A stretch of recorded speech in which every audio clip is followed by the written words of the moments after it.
Bonjour à toutes et à tous. Merci de vous être connectés en ce lendemain de jour férié. Vous êtes à peu près 400 à vous être connectés. La preuve étant que le sujet de la PSC interroge beaucoup et on a souvent énormément de questions sur le sujet.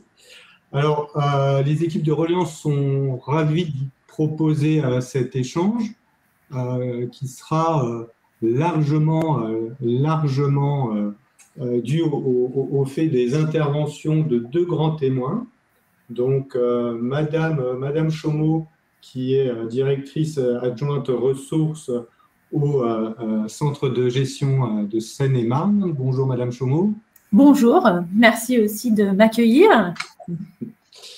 Et Philippe Laurent, président du Conseil sup de la fonction publique territoriale, qui, pour des raisons techniques, pour l'instant, n'a pas réussi à se connecter, mais nous l'attendons. Ne vous inquiétez pas, il devrait nous rejoindre en cours d'intervention. Alors, comme je vous le disais, un sujet qui interroge beaucoup, et notamment sous le prisme du timing. Nous savons que la réforme de la PSC est engagée pour la fonction publique territoriale et le sujet, c'est aujourd'hui de se situer dans cette réforme et de voir les négociations en cours et globalement ce qu'on peut en attendre.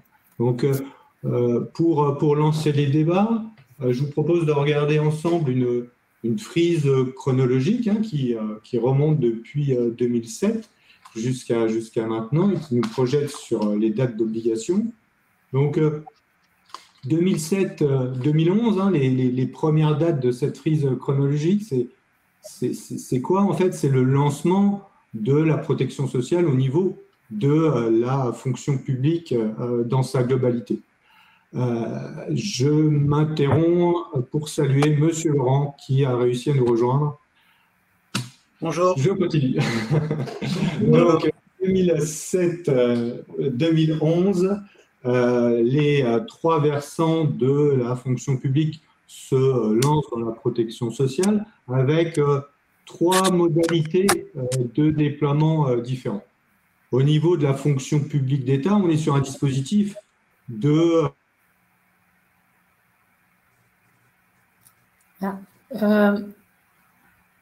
Le micro est coupé. Votre micro est coupé. Excusez-moi, je ne sais pas pourquoi mon micro s'est coupé. Donc, pour la fonction publique d'État, je reprends le propos. La situation est qu'aujourd'hui, on est sur un dispositif de référencement. Les ministères ont référencé différents organismes et le plus souvent, les déploiements sont à la fois de santé et de prévoyance, mais dans une offre couplée. Concernant la fonction publique hospitalière, elle est régie selon deux modalités. En santé, on est sur ce qu'on appelle l'article 44. À partir du moment où vous êtes un agent de la fonction publique hospitalière, vous avez un établissement de rattachement et en théorie, les frais de soins sont assurés par l'établissement de rattachement.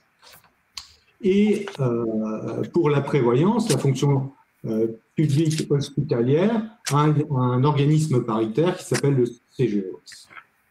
Donc la fonction publique territoriale, celle qui va nous préoccuper aujourd'hui, vous le savez, il y a deux modalités à partir de 2011 qui ont été mises à disposition des collectivités. La convention de participation, qui est un contrat collectif à adhésion facultative. On reviendra sur la notion d'adhésion facultative tout au long du propos. Et puis la labellisation, qui est un contrat individuel, donc un contrat pris par l'agence sur la base d'une liste d'organismes labellisés choisis par la collectivité. Donc après cette étape de déploiement global de la PSC, mais sous différentes modalités, vous avez la période de 2021 où deux grandes ordonnances ont été promulguées. Une première sur la notion de négociation collective pour l'ensemble des trois fonctions publiques,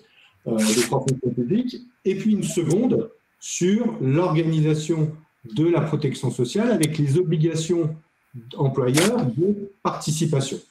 Donc 50% sur la santé à partir du 1er janvier 2026. Quand je dis 50%, c'est 50% d'un montant de référence. Et concernant la fonction publique territoriale, qui pour l'instant, elle seule a cette obligation, au 1er janvier 2025, de 20% d'un montant de référence de 35 €. Et après cette période de 2021, vous voyez que sur la frise chronologique, on avance petit à petit, on voit plutôt disparaître les deux autres fonctions publiques, et c'est plutôt la fonction publique territoriale qui continue à travailler sur ce dispositif, notamment au travers d'un décret, le décret de 2022, qui encadre les minima de la protection sociale complémentaire de la fonction publique territoriale à venir. Donc, le premier encadrement, c'est au niveau de la couverture, donc c'est une couverture santé, mais c'est aussi une couverture sur la prévoyance avec deux risques, l'incapacité et l'invalidité. Pas le décès, on a souvent cette question, est-ce que le décès est compris dans le décret? Le décès n'est pas compris dans le décret. Donc ça, c'est le périmètre qui est décrit dans le décret. Le deuxième point qui est décrit dans le décret, c'est la notion de participation obligatoire.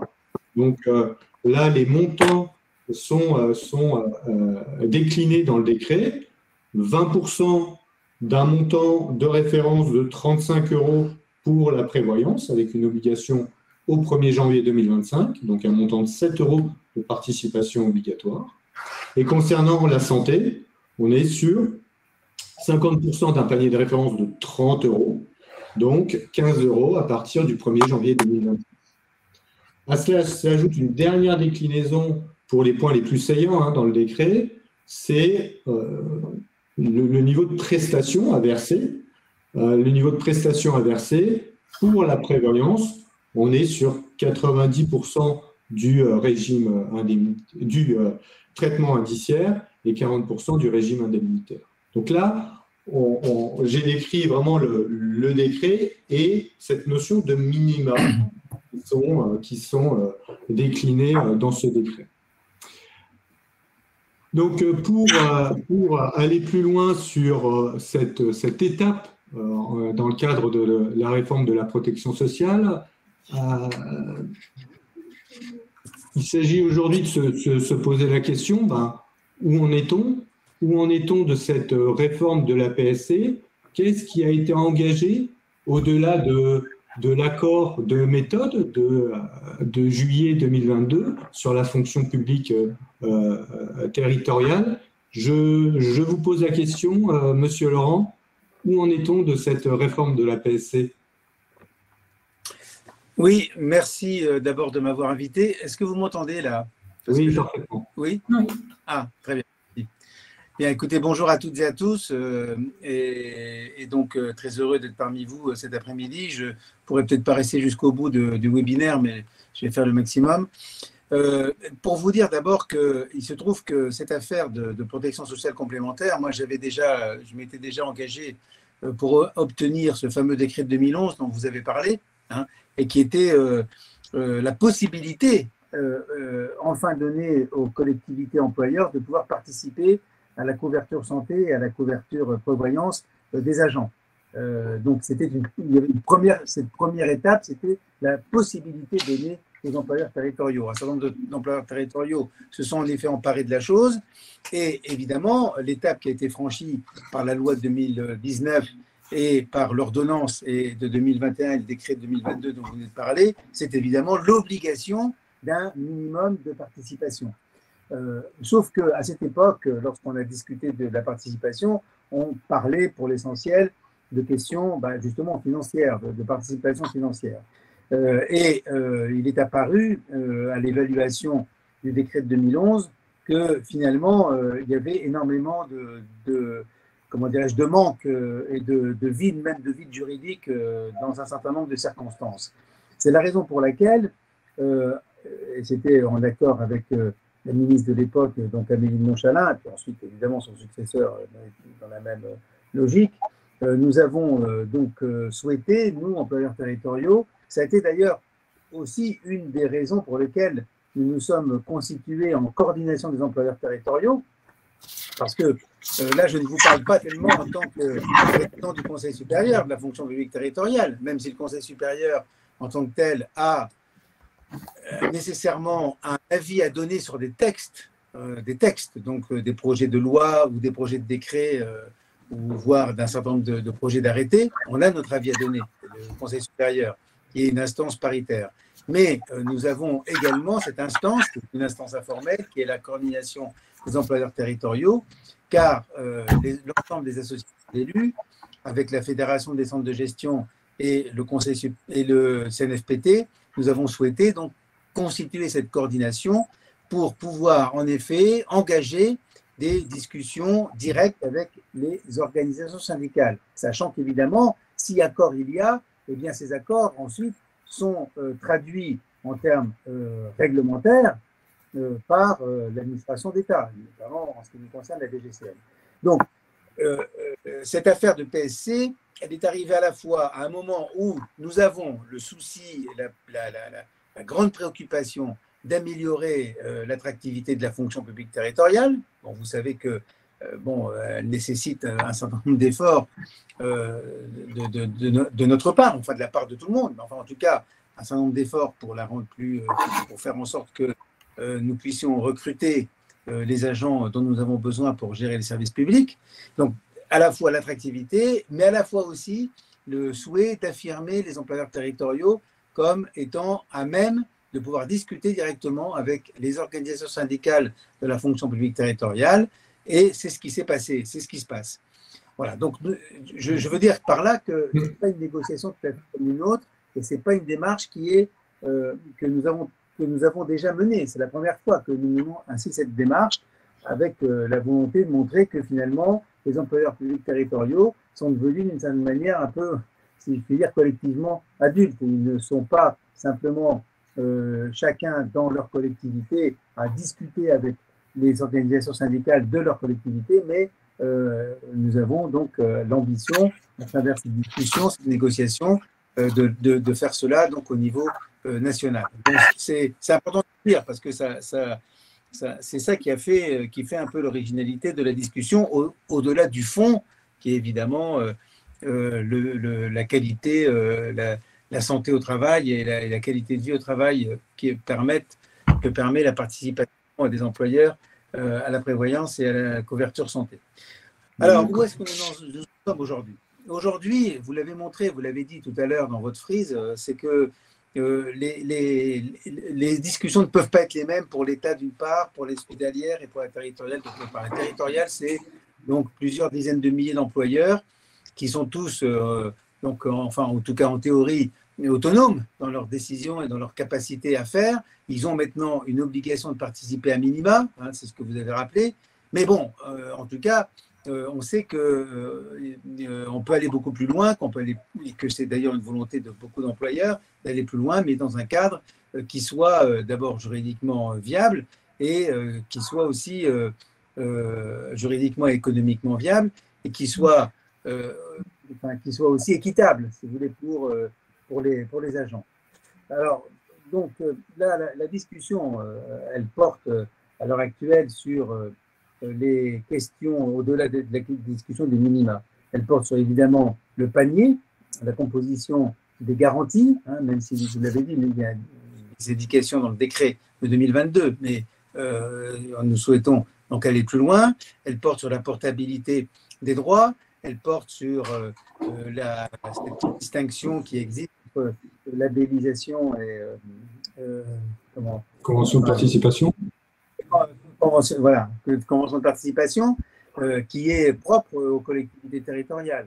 Et puis, il y a une grande inconnue qui est arrivé donc, il y a quelques mois, c'est l'attitude du gouvernement en ce qui concerne la prévoyance. Puisque le gouvernement semble souhaiter, à l'heure actuelle, bon, je pense que ce n'est pas tout à fait tranché, mais je pense qu'il y a une volonté de la part du gouvernement, en tout cas une volonté qui semble s'affirmer de la part du gouvernement, de rendre la prévoyance statutaire, c'est-à-dire un droit statutaire, donc totalement obligatoire et ne donnant plus lieu à des négociations. Et évidemment, nous, ça ne nous convient pas, parce que nous souhaitons que, que la couverture prévoyance puisse être discutée avec les organisations syndicales, évidemment au niveau national pour le cadre général, mais aussi au niveau de chaque employeur. Dans le cadre, évidemment, d'un minimum, hein, mais bon, qu'on puisse aller au-delà. Et là, nous sommes donc un peu dans une forme d'expectative par rapport à la décision qui sera prise au niveau de l'État de rendre la prévoyance statutaire ou pas. Vous avez parlé tout à l'heure de la garantie d'essai. La garantie d'essai, elle est déjà dans le statutaire, avec un montant faible. Elle est déjà statutaire. Hein. C'est pour ça qu'elle n'a pas été incluse, en disant, bon, bah, si plus tard on veut aller plus loin, que les employeurs veulent aller plus loin, bah, ils pourront toujours le faire. Mais voilà, donc ça c'est la première inconnue et c'est un premier écueil dans les discussions que nous avons avec les organisations syndicales. Après, les autres écueils, eh ben, c'est évidemment des questions, évidemment, il faudrait un équilibre hein, entre à la fois entre, comment dirais-je, la capacité des collectivités à financer donc une couverture plus importante et la volonté des agents évidemment que ce financement soit le plus élevé possible. Vous avez parlé des minima tout à l'heure. Il faut reconnaître que ces minima restent relativement faibles. Hein. Ils ont été fixés à cette hauteur-là. Rien ne dit que demain, ces minima ne peuvent pas augmenter, peut-être. Mais en tout cas, aujourd'hui, ils sont fixés à un montant relativement faible. Et d'ores et déjà, beaucoup d'employeurs territoriaux, notamment parmi les plus gros, les plus importants, dépassent déjà largement ces minima dans les faits. Mais ce n'est pas le cas pour beaucoup de collectivités. Et pour beaucoup de collectivités, il n'y a pas encore l'application du minima n'est pas faite. Enfin, il n'y a pas de participation puisque les dates sont 2025 et 2026. Donc voilà, on en est là dans ces discussions. Merci, Monsieur Laurent. Je vous interromps et excusez-moi, notamment par rapport à la participation et justement, on a Madame Chaumont qui vient de lancer pour le centre de gestion 77 la démarche de PSC. Et justement, comment vous avez réussi à initier ce projet dans les collectivités, notamment au travers de la participation, mais des autres points, notamment en termes de couverture? Alors, bonjour à tout le monde. Effectivement, au centre de gestion de Seine-et-Marne, on était, en tout cas à travers notre service protection sociale et retraite, déjà beaucoup sollicité par les collectivités, puisque nous, on gère pour elles déjà l'assurance statutaire. On avait cette mission-là, donc le service était pas mal sollicité pour savoir s'il y avait des perspectives de mettre en place justement des conventions de participation en matière de santé et de prévoyance. Donc, consciente de cet intérêt-là, nous, la nouvelle mandature a décidé de lancer en fait un appel d'offres dans le courant de l'année 2022 afin de laisser la possibilité en fait aux collectivités du département de pouvoir souscrire un contrat négocié dès le 1er janvier 2023. Donc, nous, on les a beaucoup questionnés, en fait, nos collectivités, hein. On a lancé début 2022 un questionnaire auprès de l'ensemble de nos collectivités du département pour connaître à la fois leurs attentes, la manière, leurs pratiques aussi d'aujourd'hui et la manière dont elles se projetaient dans les échéances de ces futurs contrats de protection sociale. Et à travers ce questionnaire, déjà, la première chose, c'est que ça nous a bien confirmé qu'on était fortement attendus et qu'il y avait pas mal de collectivités en attente justement et dans le souhait de mettre en place un contrat négocié, du coup, avant les échéances prévues par le décret. On a également, nous, aussi échangé à l'occasion d'un club RH. On organise en Seine-et-Marne des clubs RH, on invite nos DRH sur des sujets d'actualité. Et l'année dernière, on a eu des discussions en club RH autour de la protection sociale.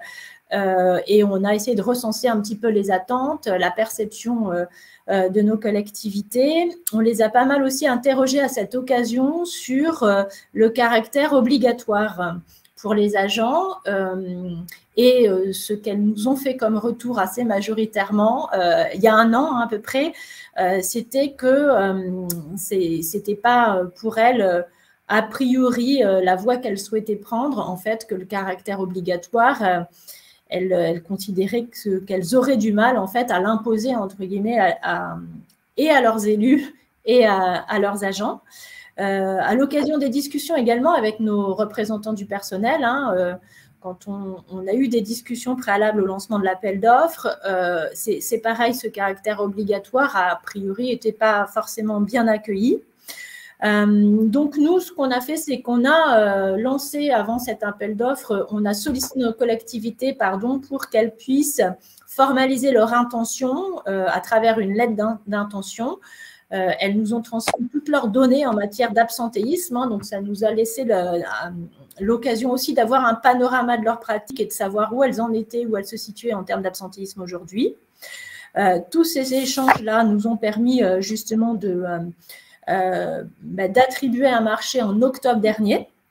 On a fait l'attribution donc de notre marché, fort d'un certain nombre de dispositions. On a fait des ajustements par rapport à ce qu'on aurait prévu de faire et notamment on a pas mal pris en compte par exemple la situation des familles monoparentales qui nous ont été proposées par nos interlocuteurs en collectivité. Ce qu'on a laissé comme possibilité aussi, c'est que nous, notre contrat de prévoyance, il prévoit uniquement dans un premier temps la possibilité d'assurer le risque incapacité de travail. Donc, ça veut dire que pour les années 2003-2024, nos collectivités, elles ne sont pas obligées encore de souscrire le risque invalidité, qui deviendra obligatoire qu'à partir de 2025. Donc, on a aussi beaucoup accompagné, il y a eu beaucoup de pédagogie qui a été faite avant pour les interlocuteurs RH et pour nos élus employeurs territoriaux. Voilà, je pense qu'on a dû lever un certain nombre de freins. Donc, il y a eu beaucoup d'échanges à travers des webinaires pendant toute l'année 2022. Merci. Justement, on va revenir sur la situation actuelle et notamment au travers d'une enquête, on va regarder quels sont les écueils actuels de la protection sociale complémentaire. Vous l'avez dit, il y a différentes solutions. Madame Chaumont est partie sur de l'incapacité pour l'instant, et c'est vrai que quand on interroge les collectivités, on s'aperçoit qu'il y a beaucoup de situations et il y a beaucoup de modalités différentes d'exécution, entre guillemets, de l'APSC. Donc, on a interrogé en fait 1500 collectivités à ce sujet, donc des questions sur la santé et puis des questions sur la prévoyance. C'est essentiellement des collectivités de petite taille en termes d'effectifs. Là, on est plutôt sur des collectivités de moins de 350 agents, donc à 85% des 1500 collectivités interrogées. Donc, en général, qui sont adhérentes au centre de gestion. Et on leur a posé 3 types de questions sur les 2 couvertures. Donc, sur la santé, on leur a posé la question sur l'équipement, la participation, et ce qu'évoquait Madame Chaumont, la notion de contrat à adhésion obligatoire, enfin de contrat collectif à adhésion obligatoire. Donc, sur la santé, vous aviez à peu près 60% des collectivités qui avaient déjà déployé une couverture de santé. Globalement, c'est un peu inférieur aux chiffres que l'on peut croiser avec d'autres analyses. On est un petit peu étonné par la faiblesse de ce chiffre. 65% des collectivités équipées l'étaient sur un dispositif de labellisation au travers de la santé. Ça, c'est plutôt classique. Ça, c'est un chiffre qui est assez retenu par l'ensemble, entre guillemets, de la place. Globalement, en santé, 2/3 des collectivités équipées sont équipées via la labellisation. Après, sur les questions sur la participation, là, reprenons les minima du décret. quand on pose la question aux collectivités équipées sur le montant de participation, ben on trouve en fait des montants supérieurs. Le 15 € du décret, entre guillemets, santé, en moyenne, il est plutôt à 19 €. La participation des employeurs territoriaux à la couverture santé, c'est plutôt de 19 € sur un panier moyen, qu'évoquait tout à l'heure M. Laurent, un panier moyen qui est plutôt de l'ordre de 40 à 60 €. Donc, on voit bien que les négociations sur le panier moyen sont pertinentes du fait de cette valeur qui est supérieure quand on pose la question aux collectivités. Un autre point intéressant, c'est que plus la collectivité est importante en taille, sous-entendu à un plus gros effectif, plus elle a tendance à participer de façon un peu plus importante. On passe de 18 € à 22 € en termes de croissance de la participation. On avait aussi dans l'idée que nombre de collectivités prenaient en charge 100% de la couverture santé. En fait, sur 1500, on n'en a trouvé que deux. Voilà, que deux collectivités qui prenaient à 100% la mutuelle santé, qu'une vingtaine, entre guillemets, à hauteur de 50%. Et puis, peu de collectivités, seulement 10%, souhaitent aller vers une participation plus importante. Sur la santé, la notion de contrat obligatoire, adhésion obligatoire, contrat collectif à adhésion obligatoire, on sent que ce n'est pas du tout mature. Il y a très très peu de collectivités qui veulent s'orienter sur un contrat à adhésion obligatoire en santé. Alors, même périmètre pour des questions sur la prévoyance, donc aussi avec les trois déclinaisons, l'équipement, la participation et la notion de contrat obligatoire. Là, en fait, une prégnance beaucoup plus importante des collectivités sur le sujet de la prévoyance. Là encore, peut-être que la taille des collectivités fait que, mais on est quasiment à 85% des collectivités interrogées qui avaient une couverture prévoyance. Or, quand on regarde les chiffres au niveau national, on est plutôt à une couverture d'un agent sur deux. Donc là, encore une fois, la stratification des collectivités pèse sur les réponses. 2/3 des collectivités équipées l'étaient avec une convention de participation. Là aussi, c'est la norme. Il y a beaucoup moins de labellisation en prévoyance. Les collectivités, depuis 2011, sont plutôt parties sur la convention de participation en prévoyance. Même constat sur la notion de participation en prévoyance. La participation moyenne est supérieure à celle du décret. Là, on est plutôt, le 7 € passe à 12 € pour un panier moyen de 50 à 60 €. Là aussi, plus la collectivité est petite, moins elle participe en moyenne. Sur le panel interrogé, on passe de 11 € à 15 € pour les effectifs les plus importants. Et puis, assez peu de collectivités prennent en charge aussi la totalité de la couverture de prévoyance. Il y a eu 30 répondants sur 1500 qui prenaient en charge la totalité de la couverture prévoyance.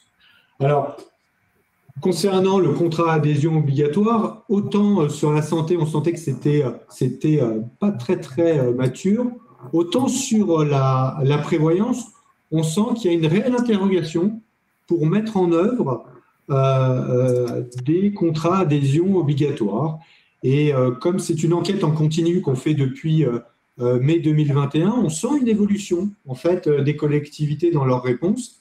Et aujourd'hui, on totalise près de 10% des collectivités équipées qui souhaitent mettre en place un contrat adhésion obligatoire, voire même de réfléchir à mettre en place la fameuse négociation collective pour aboutir à ce contrat adhésion obligatoire. Alors, je reviens à mes grands témoins sur le sujet. Vous l'avez dit tout à l'heure, monsieur Laurent, un sujet de PSC qui est assez corrélé aujourd'hui avec la notion d'attractivité. Et c'est vrai qu'on sent que les employeurs territoriaux sont dépourvus quant à certains recrutements, certains remplacements dans leurs effectifs.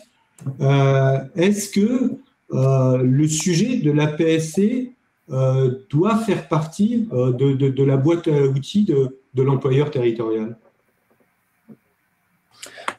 Oui, alors je le crois. Hein.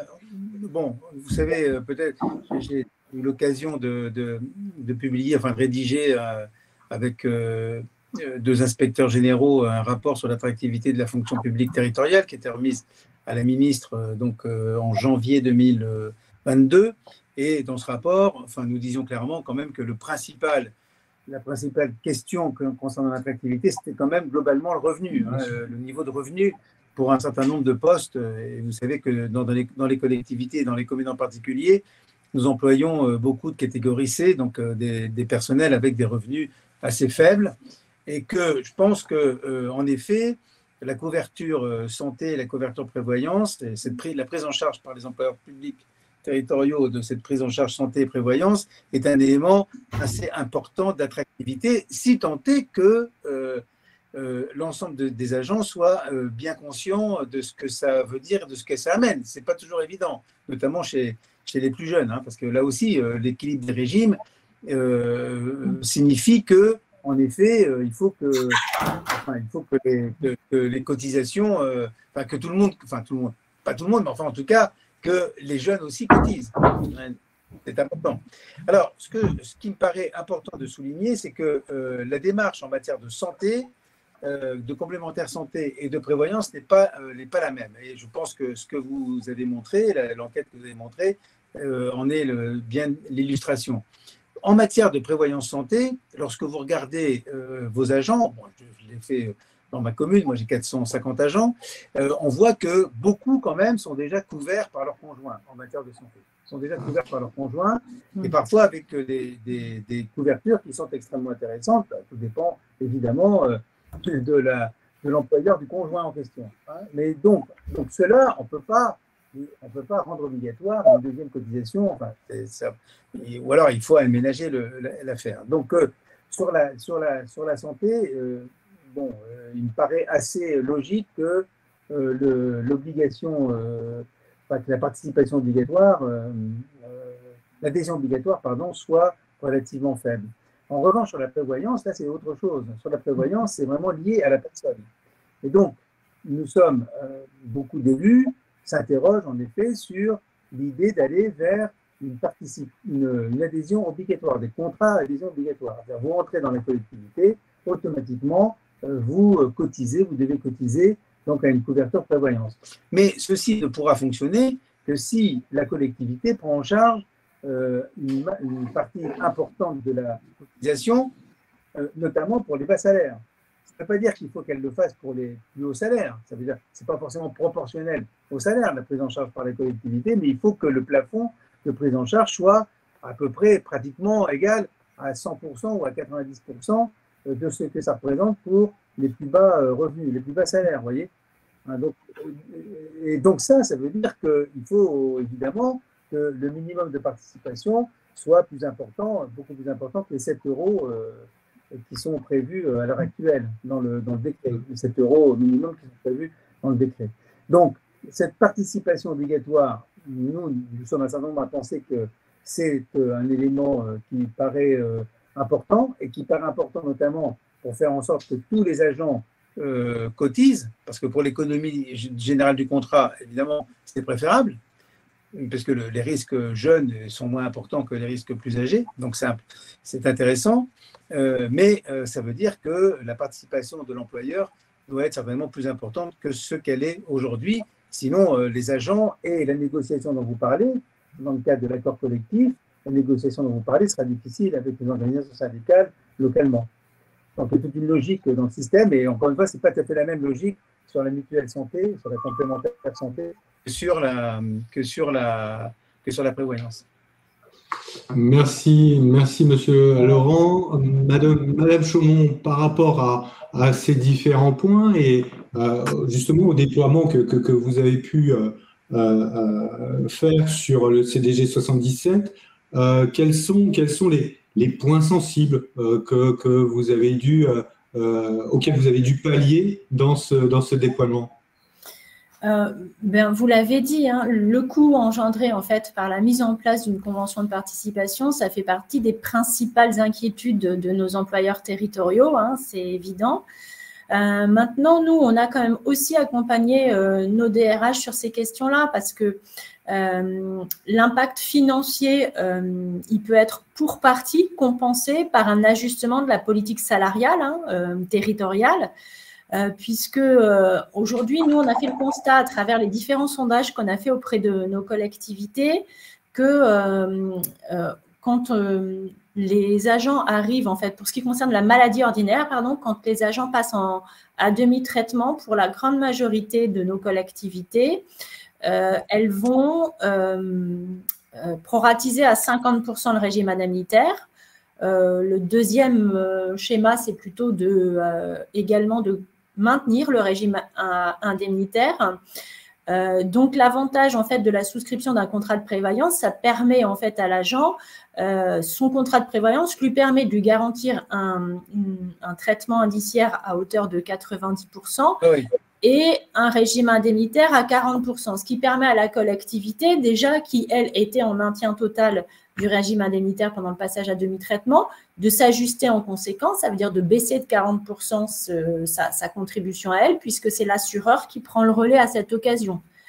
Et ça peut se faire, en fait, sans pénaliser les agents, en conservant la situation qu'on leur garantit aujourd'hui, mais en laissant l'employeur prendre le relais en fait sur sa partie et indemnitaire et du coup sur la partie du traitement également. Donc ça veut dire que ça mérite quand même que ces réflexions-là sur le régime indemnitaire, elles s'engagent en fait aussi pour les collectivités de manière un peu, il faut que ça se fasse en même temps que les perspectives de mise en place d'une convention de participation, hein. Il y a également la question qu'il faut considérer, qui n'est pas encore a priori complètement définitive, mais qui concerne la perspective d'une exonération des charges sociales pour l'employeur quand on se trouve dans un contrat collectif et à participation obligatoire, à adhésion obligatoire, pardon.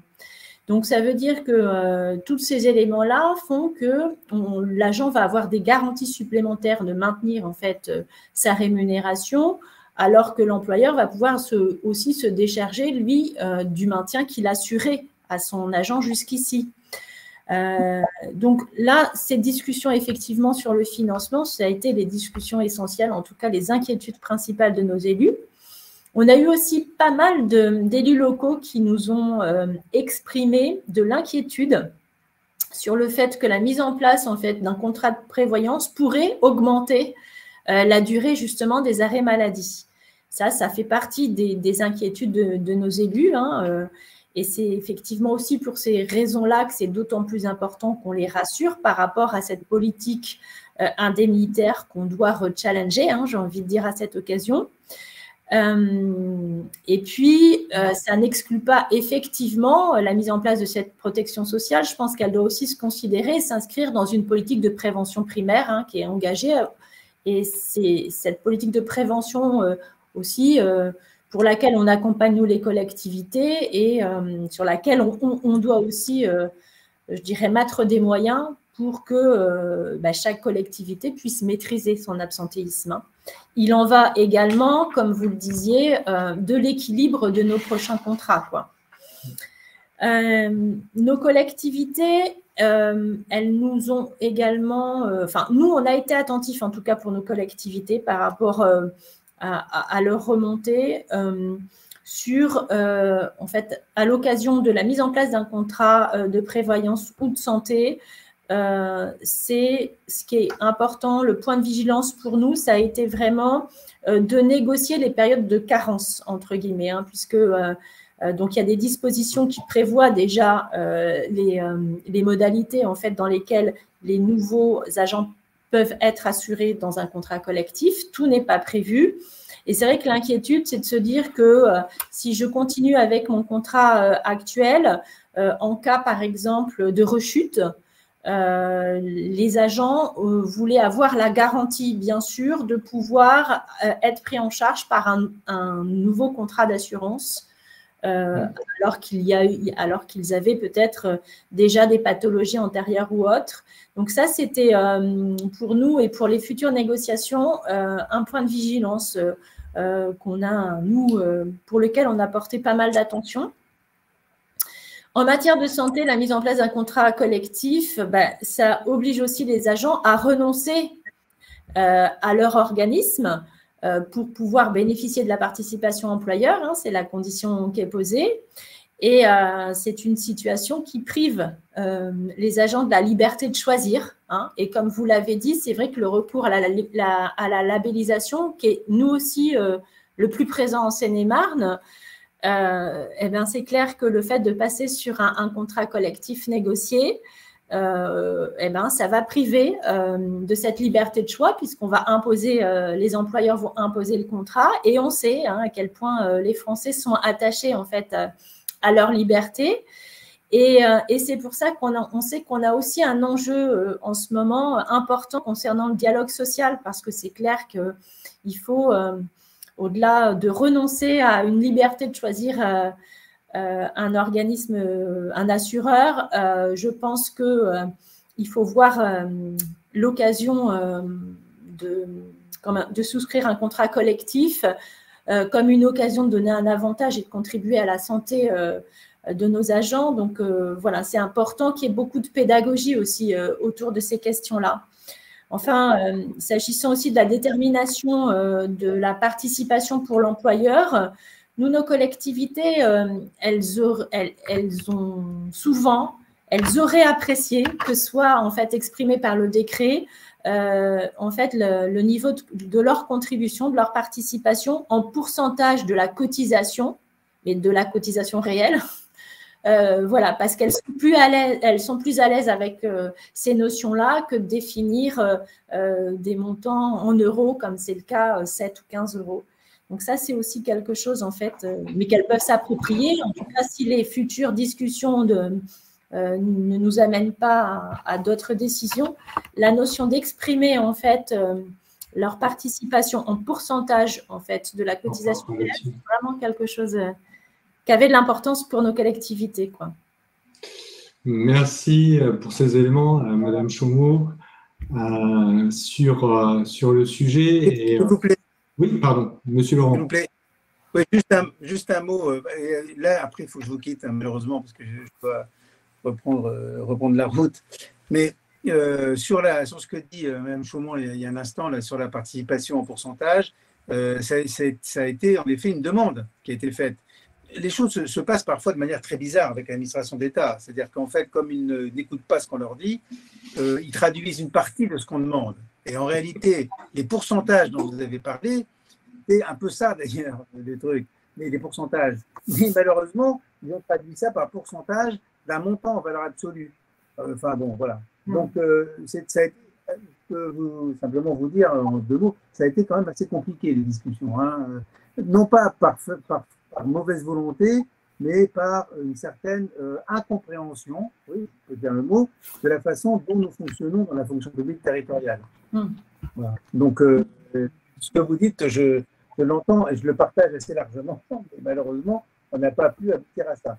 Mais cela étant, un décret, ce qui est bien un décret, un autre décret, donc celui que j'espère nous parviendrons à rédiger d'ici la fin de l'année, après la négociation qui est en cours avec les OS, entre les employeurs et les OS, pourra peut-être modifier cet état de fait. Après évidemment, l'avis positif, l'avis en tout cas de toutes les associations d'élus. Hein, c'est assez complexe. Mais enfin bon, je pense qu'on a quand même fait des progrès dans le dialogue social grâce à la PLC et que grâce au dialogue social, la PLC pourra en effet rendre plus attractive la fonction publique territoriale. Je suis désolé. Merci. Merci, Monsieur Laurent. En tout cas, merci de nous avoir accordé du temps pour cet échange. On sait votre emploi du temps très contraint. Merci à vous. Ouais, je vous en prie. Sur cette notion, un dernier point en fin d'échange sur en fait la notion de levier à favoriser et de comment pérenniser. On en a déjà parlé, hein, mais ces solutions qui sont actuellement travaillée par l'ensemble des collectivités, avec comme prisme la prévoyance en fait comme une priorité. Je l'ai dit tout à l'heure, c'est un agent sur 2 aujourd'hui qui n'est pas couvert. Monsieur Laurent l'a dit aussi tout à l'heure sur la santé, beaucoup d'agents sont couverts par la mutuelle du conjoint. Et c'est vrai que quand des collectivités se lancent dans des dispositifs en santé, les taux d'adhésion en contrat collectif sont pas énormes, ne sont pas à hauteur de ceux qu'il y a en prévoyance. Mais comme on le montre dans ce graphique, hein, à partir du moment où un agent passe à demi-traitement, qui plus est un agent de catégorie C qui compose 75% de la fonction publique territoriale, nécessairement, le passage à demi-traitement, ça influe sur les dépenses et on est tout de suite sur des dépenses vitales de l'agent et donc un impact sur le pouvoir d'achat très, très important. Pour autant, quand on fait un zoom sur les agents qui sont à demi-traitement, qui passent à demi-traitement et la nature de leur absence vis-à-vis de ça, là, c'est les chiffres de 450 000 agents en 2021, on s'aperçoit deux choses. Les pathologies relèvent naturellement d'absences longue durée, longue maladie, donc des pathologies lourdes pour quasiment la moitié des cas, et aussi de la maladie ordinaire pour l'autre moitié des cas, avec notamment une notion de fréquence dans cette maladie ordinaire, sous-entendu qu'on n'est pas sur un arrêt long de plus de 90 jours, mais sur plusieurs arrêts qui totalisent sur l'espace d'une année, sur l'espace de 365 jours, plus de 90 jours. Et c'est pour ça que l'agent passe à demi-traitement. Et au travers de ces chiffres, on s'aperçoit quoi? On s'aperçoit que l'âge est une dimension qui est souvent incomprise dans le passage à demi-traitement. Les agents, notamment les plus jeunes, ne se couvrent pas vis-à-vis de la prévoyance, prétextant que derrière la prévoyance, il y a des pathologies lourdes. Or, on s'aperçoit quoi? On s'aperçoit qu'avec la maladie ordinaire, et notamment la maladie ordinaire, le niveau de représentation des catégories de moins de 40 ans sont plutôt représentés, voire très représentés, dans de la maladie ordinaire qui passe à demi-traitement. Ça veut dire quoi? Ça veut dire qu'en général, un agent de moins de 40 ans de cette population à demi-traitement, en fait, a cumulé des pathologies, somme toute, assez bénignes et a eu un accident de vie privée. En général, c'est un accident lourd, pas nécessairement que lié au sport, hein, il y a d'autres pathologies.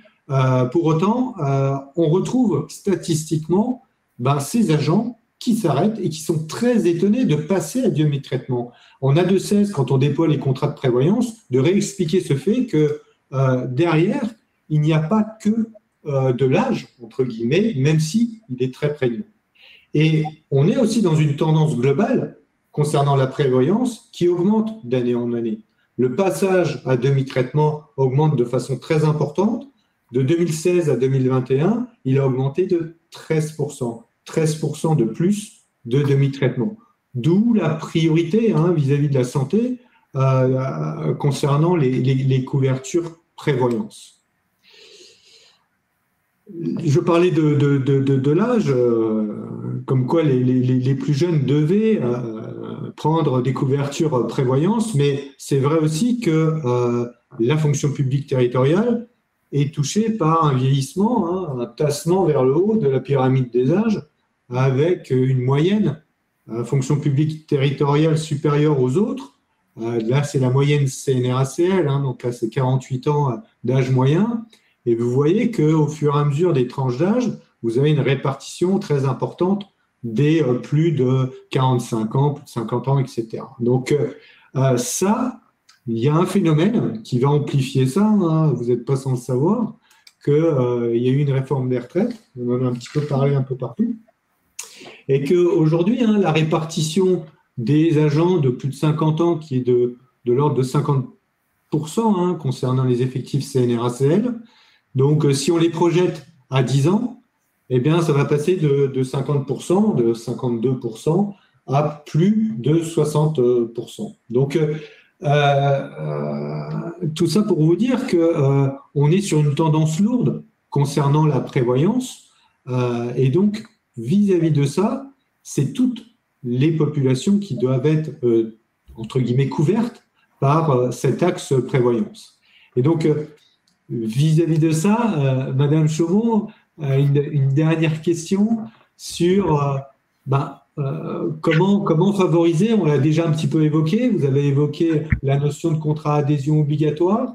Est-ce que c'est l'une des pistes que vous évoquez de façon plus approfondie? Oui, effectivement. Donc, on l'a dit, hein, pour que l'effet solidarité en fait garantisse l'équilibre financier d'un contrat, pour avoir géré par ailleurs dans ma vie d'avant un contrat aide santé et de prévoyance. C'est clair que l'enjeu aussi d'un DRH, c'est effectivement de maîtriser l'absentéisme et de maîtriser tout au long les taux de cotisation proposés par l'assureur, hein, puisque l'objectif, c'est quand même de rester à l'équilibre financier. Donc ça, c'est un enjeu. Et vous l'avez dit, spontanément, les jeunes générations ont moins la conscience, en fait, de la nécessité de se protéger. Et c'est pour ça que la voie de l'obligation, ça permettrait justement donc de rendre obligatoire l'adhésion, ça permettrait de garantir cet effet de solidarité. Bien évidemment qu'il conviendra de prévoir des cas de dispense, hein, soit elles seront prévues par décret, soit on peut effectivement, nous, chacune des communes de Seine-et-Marne aura l'occasion de faire ses choix, hein, de faire ses choix. Et pour ce qui nous concerne au centre de gestion, on est plutôt favorable à la mise en place d'un contrat collectif à adhésion obligatoire, hein, mais tout ça, ce sont des discussions qui vont s'engager prochainement avec nos représentants du personnel, hein. Mais les cas de dispense paraissent effectivement indispensables puisque, comme on l'a dit en début de webinaire, quand on a des agents qui ont des conjoints déjà couverts, ce n'est pas la peine d'imposer une surcouverture en fait, en matière de santé à nos agents. Également pour ceux qui pourraient bénéficier de complémentaires en santé solidaire, hein, ça arrive, hein, en particulier pour des agents qui seraient à temps incomplet, pour des CDD de moins de 6 mois, ou enfin c'est à définir la durée, mais effectivement les jeunes générations, en fait, il faut qu'elles soient associées en fait à ce contrat collectif. Parce qu'on a besoin, compte tenu du fait qu'on s'engage en fait sur un contrat pour 6 années, on a vraiment besoin de cette maîtrise d'équilibre. Effectivement, il ne faut pas malgré tout que cette obligation elle pénalise ou elle déstabilise, hein, l'équilibre financier de certains de nos agents. Vous l'avez dit, hein, 75% de personnel en catégorie C. Pourrait aussi se trouver en difficulté d'un équilibre déjà assez fragile s'il devait prendre en charge à l'occasion de cette obligation-là des montants de cotisation importants. Donc, en s'inspirant de ce qui fait dans le secteur privé, ça paraît effectivement aussi évident que les employeurs publics puissent réussir en fait à prendre en charge au moins la moitié de ces cotisations. Et puis de continuer malgré tout effectivement à faire des actions pour maîtriser, hein, l'absentéisme de manière globale, hein, puisque c'est aussi c'est important.